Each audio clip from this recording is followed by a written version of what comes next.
नमस्कार, मैं हूं हिमांशु मिश्रा और आप देख रहे हैं the inside story. Inside story में आज हम बात करने वाले हैं राहुल गांधी की और भारत जोड़ो यात्रा की और उन कांग्रेसियों की जो इस भारत जोड़ो यात्रा में पलीता लगा रहे हैं। जी हां, राहुल गांधी एक तरफ पदयात्रा कर रहे हैं, धूप पे चल रहे हैं, पैदल चल रहे हैं और लोगों को जोड़ने की कोशिश कर रहे हैं, कांग्रेस को एकजुट करने की कोशिश कर रहे हैं, लोगों का साथ लेने की कोशिश कर रहे हैं। लेकिन उन्हीं के पार्टी वाले यानी कि कांग्रेसी सीट के लिए लड़ रहे हैं। कोई मुख्यमंत्री बनना चाहता है, कोई अध्यक्ष बनना चाहता है।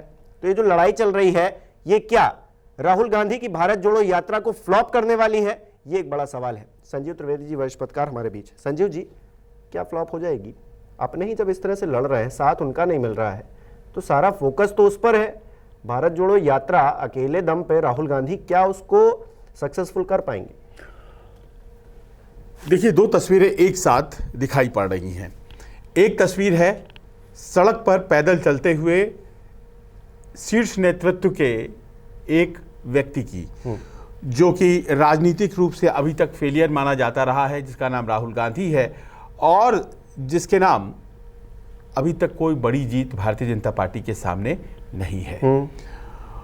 लेकिन वो पैदल संघर्ष पथ पर निकल पड़ा है और कह रहा है कि जो मैं मुद्दे उठा रहा हूं वही जनता के मुद्दे हैं और अंततोगत्वा मुझे जनता का साथ मिलेगा और ये संघर्ष पथ है। मुझे पद नहीं, मुझे लोगों से जुड़ना है। और लोग बाग थोड़े बहुत ज़्यादा कहीं जुड़ भी रहे हैं। और इस देश में कभी भी 1930 के डांडी मार्च से लेकर के आडवाणी की रथ यात्रा तक यात्राएं फ्लॉप नहीं हुई हैं। कम या ज़्यादा सक्सेसफुल होती हैं। उनके नताइज, उनके नतीजे निकलते ही निकलते हैं। एक व्यक्ति है जो चल रहा है, मानव समुद्र उसके साथ चल रहा है, कांग्रेसी चल रहे हैं, जोड़ रहे हैं। अब दूसरी स्थिति देखिए, एक ऐसी तस्वीर है जहां पर एक पद है मुख्यमंत्री का, कुछ मंत्री पद हैं और लोग बाग उसको प्राप्त करने के लिए बगावत पर उतारू हैं। एक विधायक कह रहा है कि मैं आला कमान, कांग्रेस हाईकमान की बात नहीं मानूंगा और ये गद्दार है।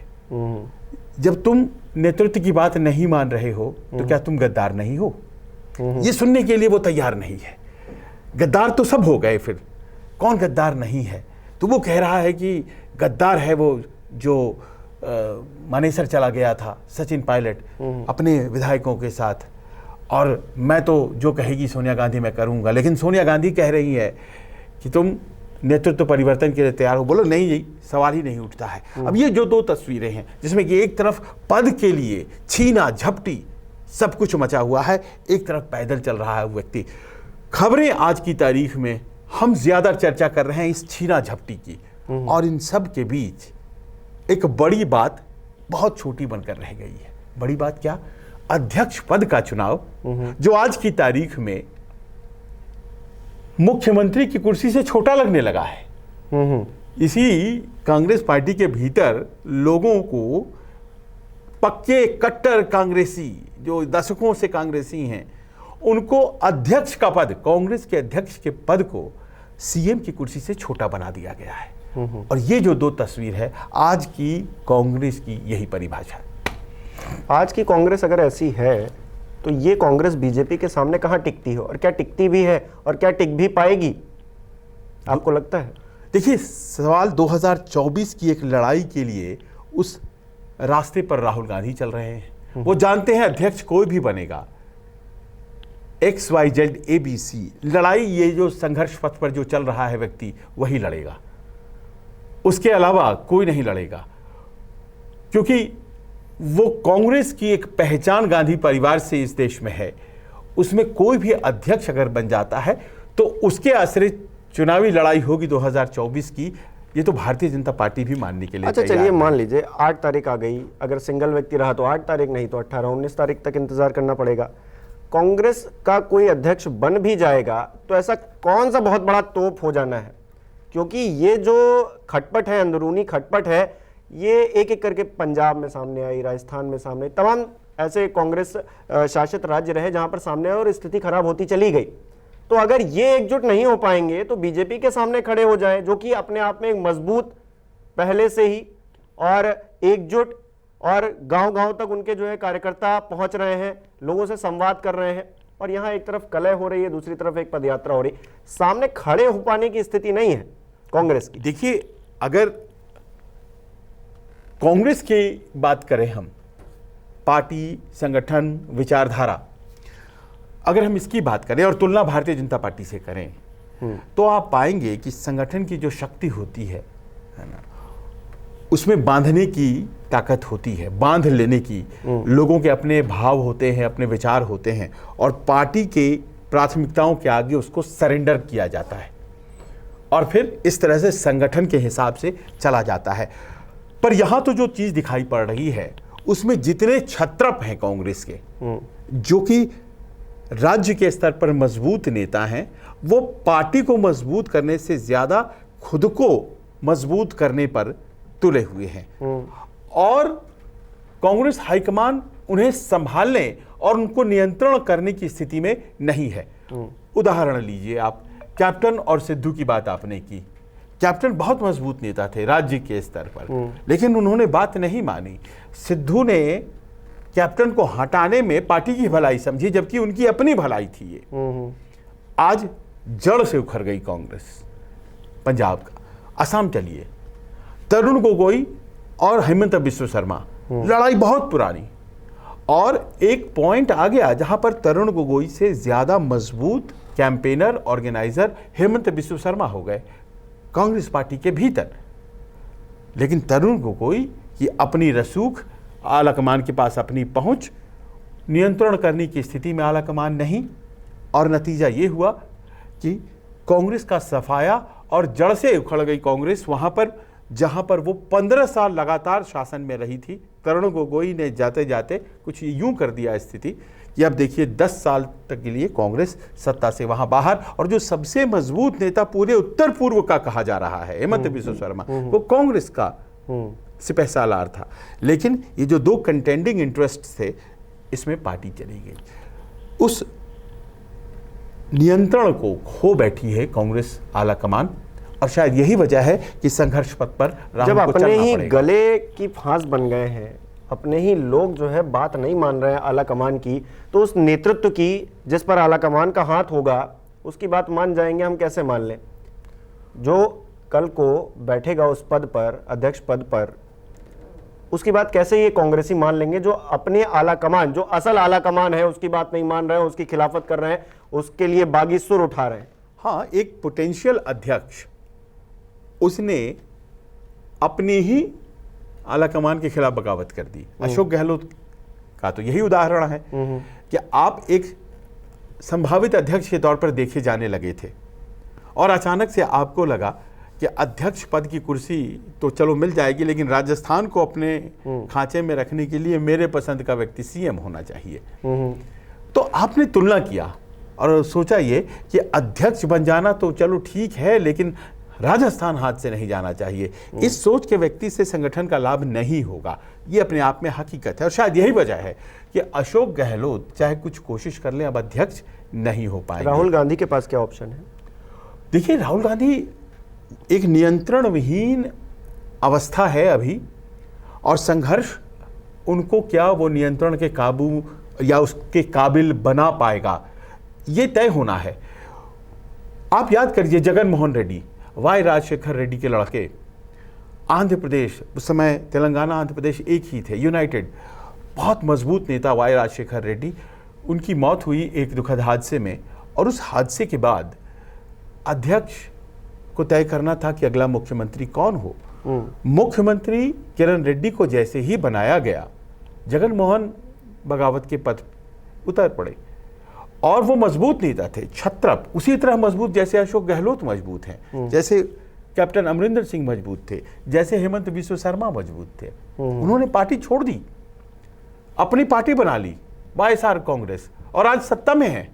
आंध्र प्रदेश में वो सत्ता में है, और कांग्रेस कहीं भी नहीं है, उसकी जमीन इतनी कमजोर हुई। तो ये जो छत्रपों का मजबूत होना और आला कमान को कमजोर होना, ये दोनों एक साथ हो रहे हैं, इन्वर्सली प्रोपोर्शनल कह सकते हैं।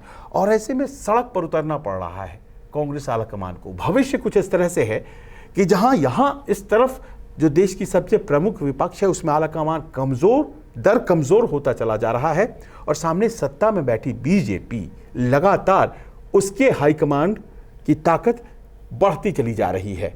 वो अपने तरीके से पूरा का पूरा मंत्रिमंडल उत्तराखंड में बदल सकता है सीएम के साथ, पूरा का पूरा मंत्रिमंडल वो बदल दे सकता है। गुजरात में बड़े बड़े नेता चू नहीं कर सकते हैं। ये ताकत उनकी बढ़ती जा रही है, और ये तुलना अपने आप में कौन शासन करेगा इस ओर इशारा करती है। अच्छा, इस देश का सौभाग्य कहें या दुर्भाग्य कहें कि जो विपक्ष होता है वहीं असली जनता की बात करता है। इस टाइम राहुल गांधी कर रहे हैं, पैदल मार्च कर रहे हैं, तमाम तरह से ट्वीट्स करते रहते हैं, दिन भर हंगामा करते रहते हैं।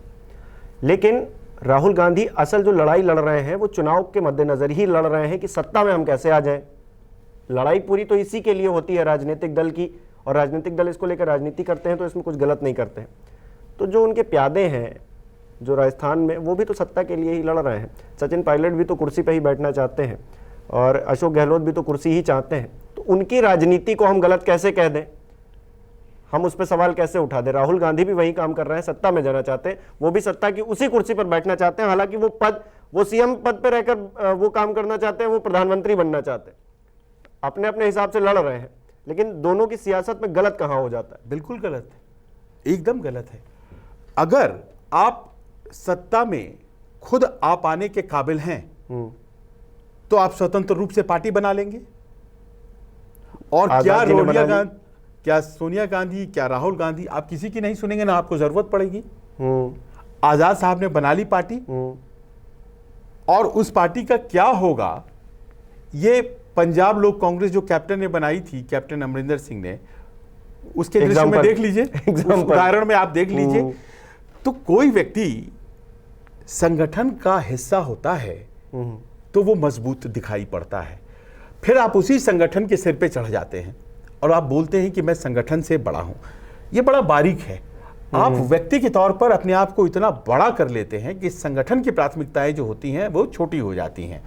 राहुल गांधी उस वक्त भी प्रचार कर रहे थे और कांग्रेस के लिए वो लड़ाई लड़ रहे थे जब मध्य प्रदेश में, छत्तीसगढ़ में और राजस्थान में 2018 में कांग्रेस की सरकार बनी थी। उस वक्त राहुल गांधी के कहने से सचिन पायलट पीछे हट गए थे और मुख्यमंत्री अशोक गहलोत बने थे। छत्तीसगढ़ में पीछे हट गए थे टीएस सिंहदेव और भूपेश बघेल मुख्यमंत्री बन गए थे। ज्योतिरादित्य सिंधिया मध्य प्रदेश में पीछे हट गए थे और मुख्यमंत्री बन गए थे कमलनाथ। तो जीत में आपको याद रहा हाईकमांड क्या होता है, लेकिन हाईकमांड उसके बाद चुनाव लगातार हारता चला गया और आपको हार में ऐसा लगा कि कुछ भी नहीं है संगठन। यहीं पर वो बारीक बात है।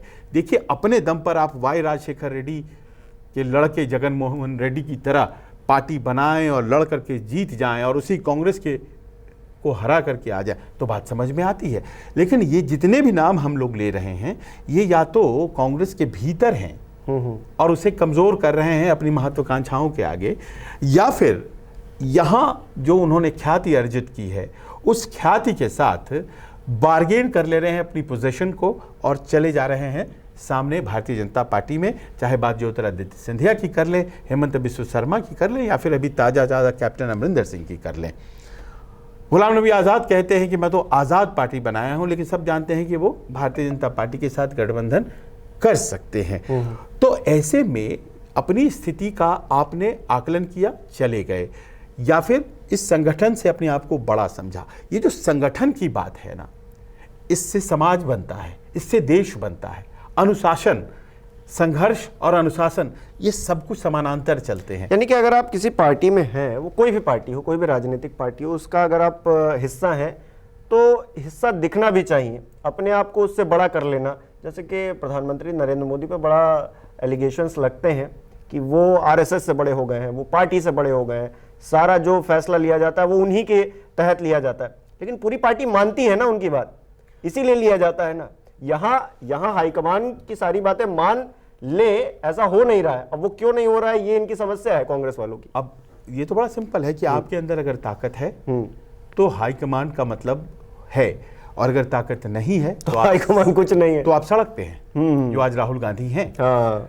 और राहुल गांधी सड़क पे हैं और उस सड़क पर संघर्ष कर रहे व्यक्ति की संघर्ष में पलीता लगाने के लिए उनके ही दल के लोग तैयार हैं। तो वो इसीलिए कि वो कमजोर हैं और कमजोरी को दूर करने के लिए वो सड़क पर हैं। अब ये देखिए कि कितना परस्पर द्वंद्वात्मक विषय है ये, जहां पर हमारी पार्टी के लोग, भारतीय जनता पार्टी के लोग तो उन्हें कुछ नहीं कह रहे हैं। कोई ऐसा नहीं है कि उनको काले झंडे दिखाए जा रहे हैं, उनके रास्ते रोक लिए जा रहे हैं। अभी 1 तारीख से वो कर्नाटक में चले आएंगे, वहां भारतीय जनता पार्टी का शासन है, कोई रोक तो नहीं लगाई गई है यात्रा पर। अगर किसी ने उनकी यात्रा को नुकसान किया है तो वो तो उनके अपने लोग हैं ना, जो उस पार्टी से बड़े हो गए। और समानांतर आप देखिए तो और इसके पहले कई उदाहरण हैं, गहलोत पहले नहीं है, इन उदाहरणों को हम लोगों ने गिना है और वो सारे उदाहरण जो है वो इतने बड़े हो गए कि पार्टी उनके लिए छोटी हो गई। और इन्हीं लोगों ने ही आज राहुल गांधी एक यात्रा कर रहे हैं तो हम उसकी बात कर रहे हैं, पर ऐसे बहुत से रेजोल्यूशन हैं जिसका पलीता लगा दिया, चाहे वो पंचमढ़ी का रेजोल्यूशन हो, चाहे वो शिमला का रेजोल्यूशन हो, अभी उदयपुर का रेजोल्यूशन 1 मैन 1 पोस्ट का था, लेकिन गहलोत साहब उदयपुर में कार्यक्रम को ऑर्गेनाइज करने वाले व्यक्ति थे और कह रहे थे कि मुझे कहेगा तो मैं मुख्यमंत्री भी रह लूंगा और अध्यक्ष भी रह लूंगा। ये कैसे रह सकते हैं आप, ये कैसे हो सकता है? लेकिन आपके ही उदयपुर में ये प्रस्ताव पारित हुआ है, आप अपनी पार्टी पर चढ़ाई कर दे रहे हैं कि मैं दोनों रह लूंगा।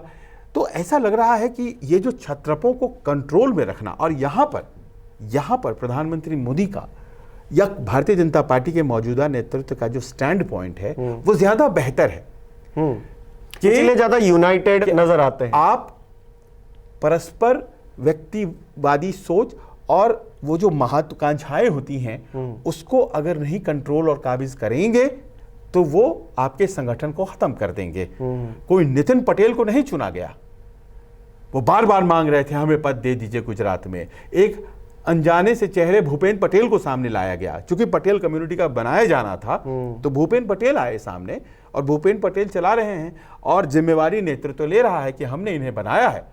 Pushkar Dhami relatively very young and junior, उनको बनाया है, नेतृत्व जिम्मेदारी ले रहा है, वो उसको चुनाव जिताने की भी जिम्मेदारी होगी, वो लेगा। आप आला कमान हैं, आप टफ निर्णय लें या लेना पड़ेगा। मुख्यमंत्री अशोक गहलोत न रहें तो बात आगे बढ़ती है कांग्रेस की, अगर वो रह जाते हैं तो आला कमान खत्म होता है। अगर अपने पसंद का व्यक्ति आप मुख्यमंत्री नहीं बना पा रहे हैं तो आला कमान पर फुल स्टॉप हो जाता है, फिर इस यात्रा का भी महत्व नहीं रह जाता है। और इसीलिए कहा जा रहा है कि इस यात्रा पर पानी फेर दिया गया है। मैं आपको एक आखिर में उदाहरण देना चाहता हूं। ये 80 के दशक की बात है। शिवचरण माथुर के लिए बहुत से लोग समर्थक के तौर पर आ गए, कुछ ऐसे लोग जो कि राजस्थान में 1984 में चुनाव जीत गए और बाहर के लोग चुनाव जीत गए थे, बहुत से लोग। उसमें बूटा सिंह थे, उसमें बलराम जाखड़ थे, उसमें राजेश पायलट, सचिन पायलट के फादर थे। ये सब नॉन राजस्थानी थे, राजस्थान से चुनाव जीत कर आ गए थे और ये लोग शिवचरण माथुर को पसंद करते थे। शिवचरण माथुर की वही स्थिति थी जो आज सचिन पायलट की है। और उस वक्त कुछ ऐसा हो गया कि 25 या 24 हरिदेव जोशी के पास ज्यादा समर्थन और 25 या 24 विधायकों वाले शिवचरण माथुर को मुख्यमंत्री राजीव गांधी ने बना दिया। मुख्यमंत्री इसलिए बनाया क्योंकि हाईकमान मजबूत थी, दिल्ली में सत्ता थी और वो नियंत्रण कर सकते थे और किसी ने चू नहीं कहा था। और शिवचरण माथुर मुख्यमंत्री बने, हरदेव जोशी का पत्ता कट गया। सारा समर्थन अभी जैसे अशोक गहलोत के पास था, उसी राजस्थान में ये वाकया पहले हो चुका है। आज वही गांधी परिवार ये नहीं कर पा रहा है। ये जो महत्वाकांक्षाएं हैं ये कंट्रोल करना पड़ेगा, कड़े फैसले लेने पड़ेंगे और अगर कड़े फैसले नहीं ले पाता है आला कमान तो आला कमान पर फुल स्टॉप लग जाएगा। उसी कांग्रेस पर जिस पर ये आरोप लगते हैं कि वो आला कमान से चलती है, उसका आला कमान इतना कमजोर हो गया है कि अब जो है छोटे लोग, जो छोटे उनके सेवक रहे हैं, वो अब सामने आकर बगावत कर रहे हैं। तो ऐसे में कांग्रेस को मजबूत होना होगा। जब कांग्रेस का जो नेतृत्व है वो मजबूत होगा, तभी कांग्रेस मजबूत हो पाएगी। अब वो सोनिया गांधी हो सकती हैं, या फिर सोनिया गांधी के बाद राहुल गांधी हो सकते हैं, या फिर उसके अलावा भी कोई लोग हो सकते हैं, गैर गांधी परिवार के हो सकते हैं, जो कांग्रेस को आगे चलाएं। ऐसे में हमारे दर्शक क्या सोचते हैं, ये कमेंट करके हमें बता सकते हैं कि आखिरकार जो राहुल गांधी की ये जो भारत जोड़ो यात्रा है, इस पर अगर पलीता लगाया जा रहा है तो इस पर डैमेज कंट्रोल कैसे कर सकते हैं राहुल गांधी या फिर सोनिया गांधी, जो कि हाईकमान में बैठी हुई है। वीडियो देखने के लिए बहुत बहुत शुक्रिया। कमेंट करके हमें जरूर बताएं। नमस्कार, मैं हूं मानक गुप्ता। अगर आपको हमारा ये वीडियो पसंद आया हो तो इसे लाइक और शेयर जरूर करें, और हां, हमें सब्सक्राइब और फॉलो करना ना भूलें, ताकि आप देश और दुनिया की कोई खबर मिस ना करें। तो जुड़े रहिए हमारे साथ और देखते रहिए न्यूज़ 24।